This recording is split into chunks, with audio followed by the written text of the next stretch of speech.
Bismillahirrahmanirrahim. Assalamualaikum warahmatullahi wabarakatuh. Kembali lagi dengan aku Ria Oktorina. Nah teman-teman, sekarang aku mau mereaction. Ini dari Taman Surga Awak lagi, dari channel Taman Surga Awak. Ini aku mau mereaction Ustadz Abdullah Khairi. Ini tentang kenapa Yahudi paling takut dengan tentara elit. Nah kita lihat bareng-bareng ya. Brigade Al-Qassam. Oke. Jadi alhamdulillah lah tuan-tuan, bila dah masuk kami pergi pula satu masjid, nama Masjid Nabi Ibrahim.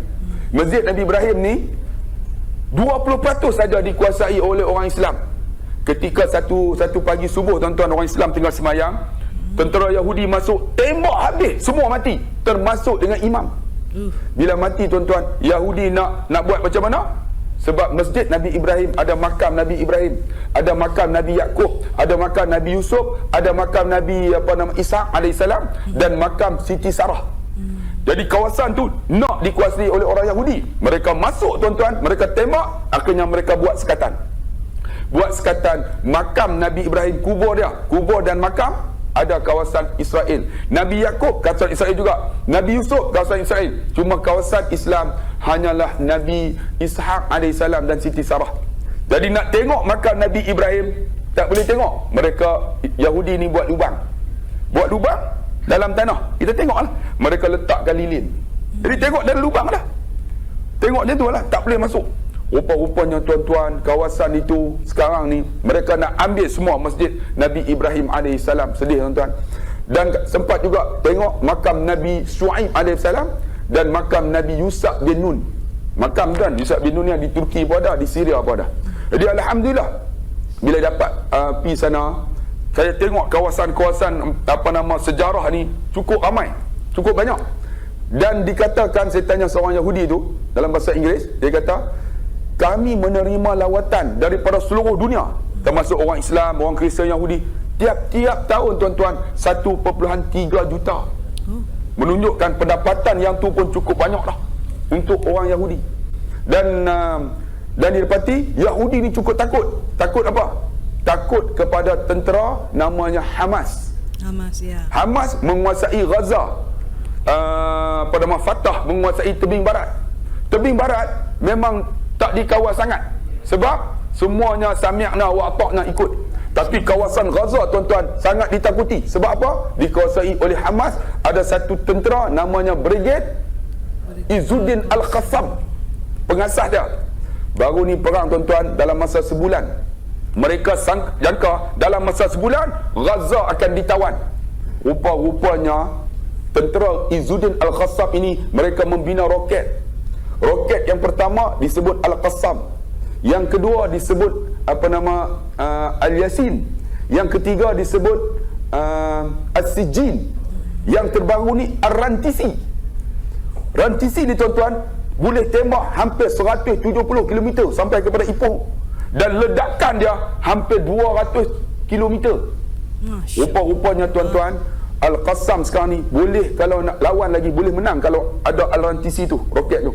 Tuan-tuan kena ingat, kalaulah tentera Al-Qassam menang di Gaza, menunjukkan bahawa kiamat ni hampir dah tuan-tuan. Ya benar. Kiamat ni hampir dah. Sebab Yahudi cukup takut tuan-tuan ni. Sebab itulah mereka berdamai. Al-Qassam, Hamas minta untuk ke laut 10 batu nautika sekarang diluluskan. Minta buka 3 sempadan boleh. Tentera Israel jangan kacau puak-puak pemimpin Hamas, semua tak dikacau, semua tuntutan diterima.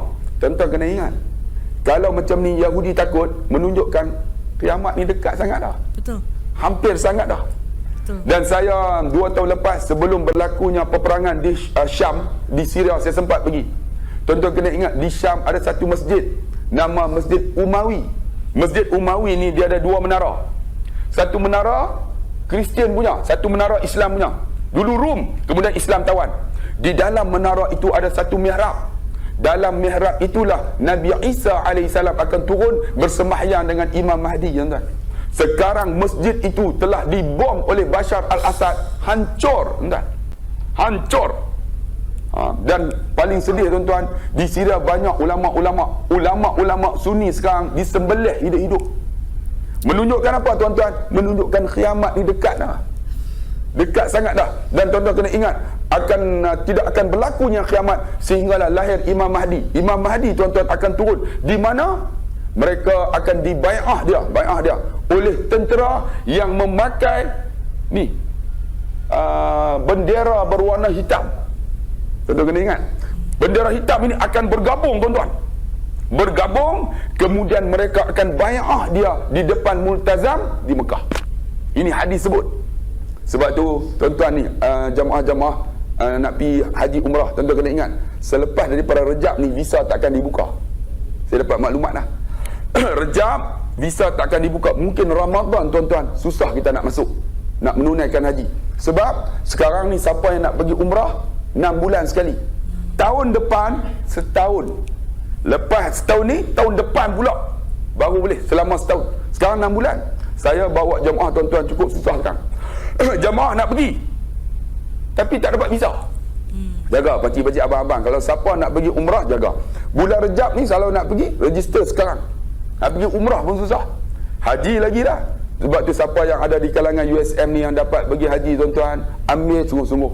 Pergi sana munajat sungguh-sungguh. Mana tahu tuan-tuan, kita belum sempat untuk bertemu, habis haji Allah ambil nyawa kita. Ataupun kita, Allah ambil nyawa sebelumnya datang Imam Mahdi. Apa nak jadi pun tuan-tuan, saya nak bagi tahu, di Syria sekarang cukup dahsyat, dikuasai oleh Syiah. Syiah ni pimpinannya Bashar al-Assad, dibantu oleh apa tuan-tuan? Hizbullah daripada Lebanon. Oh, yang kata apa? Hassan Nasrullah. Bantu sungguh. Min kata Syiah ni tuan-tuan, bantu sungguh. Di Malaysia pun banyak tuan-tuan. Tuan-tuan nak tahu ke Syiah ni ada tak ada? Dalam ni ada. Ada tuan-tuan. Tuan-tuan jangan kata tak ada. Tasik Gelugok tu punya ramai. Tuan-tuan dekat Tasik Gelugok. Di antaranya tuan-tuan Syiah ni, saya pergi semayang di hospital Sultanah Bahiyah. Ramai staf dia Syiah. Saya semayang tu, dia akan tolak. Kalau tuan-tuan nak tahu, dia akan tolak semua ni. Ni tikap-tikap tadi pakai ni. Dia akan semayang semata-mata atas simen. Ataupun dia letak satu batu tu daripada Karbala. Tapi sini mereka taqiyah tuan-tuan, mereka tak buat, tapi mereka akan tolak. Semayang tu, tuan-tuan tengok sebelum nak habis takbir, Allah, Assalamualaikum warahmatullahi, dia tepuk paha dia. Tuan tengok, ada kat sini. Mana nak tahu kau ada. Tapi mereka taqiyah tuan-tuan, mereka pandai berlakon tuan-tuan. Allah, dibunuh umat Islam cukup kejam di Syria.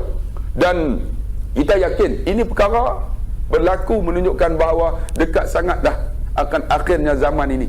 Tapi tak apa, akhir tak akhir, kita sebagai seorang Islam, tuan-tuan kena ingat, jangan kira apa orang kata, buat program. Sebab tu Profesor buat program. Hidayah bukan milik kita, milik Allah. Kita buat ceramah, buat program, mana tahu staf-staf ni kan, Tuhan buka pintu hidayah dia. Saya tak kira saya ceramah ya, orang panggil saya ceramah mana saja. Sehingga akan pernah tuan-tuan buat dalam kolam, aku ceramah dalam kolam juga. Kan kolam renang, kat anak muda mandi-mandi tu panggil saya. Sambil mandi pun ceramah kak. Jangan ceramahlah jamban sudah tuan-tuan. Agak-agak betul lah tuan-tuan. Sebab hidayah bukan milik kita, milik Allah tuan-tuan. Ni, tuan-tuan tahu tak ni IKM depan ni? Apa? ILP. ILP ni dijemput saya ceramah. Kemudian ada satu ILP di Sungai Petani. Dijemput saya ceramah. Bila saya ceramah tuan-tuan, ada seorang anak muda pakai rantai ni. Habis ceramah tu dia tersentuh hati, dia main pegang rantai. Ustaz, saya dengar ceramah Ustaz tersentuh hati saya. Dia tarik depan musyawarah. Rantai dah berkecai. Saya tak pasal apa? Ustaz, saya nak buang semua-semua yang ada ni Ustaz. Hati saya tersentuh Ustaz. Sebab tu hidayah bukan milik Ustaz, milik Allah. Kita buat program. Ustaz, jangan kira apa orang kata Ustaz, buat program. Profesor tak bagi, minta buat tang lain. Tadi sepenggal ceramah dari Ustadz Abdullah Khairiyah tentang Yahudi ya. Kenapa Yahudi paling takut dengan tentara elit ya, Hamas apalagi. Pernah dengar sih di berita-berita tuh. Pokoknya perang Gaza tuh mengerikan ya. Tapi kalau sampai menang berarti kiamat sudah dekat. Jadi kita harus prepare. Aduh, mikir anak-anak gue gimana, aduh suami gue gimana, gue sendiri gimana, aduh kepikiran nggak sih kalian semua kalau denger masalah kiamat? Saya pernah dengar orang yang sial itu adalah orang yang menyaksikan kiamat itu sendiri. Jadi semoga kita dimatikan dalam keadaan husnul khotimah, nah, dan diperjumpakan kembali dengan keluarga kita, anak-anak kita, suami kita atau istri kita atau bapak ibu kita. Pokoknya doa aku tuh cuma minta itu sih sebenarnya, cuma minta bisa berkumpul kembali di surganya Allah, kumpul sama anak-anak, sama suami. Ya Allah, nggak kebayang deh, sedih, tapi ya kita harus melewati itu. Setiap yang bernyawa pasti akan mati. Jangan lupa klik like, komen, dan subscribe channel ini. Assalamualaikum warahmatullahi wabarakatuh.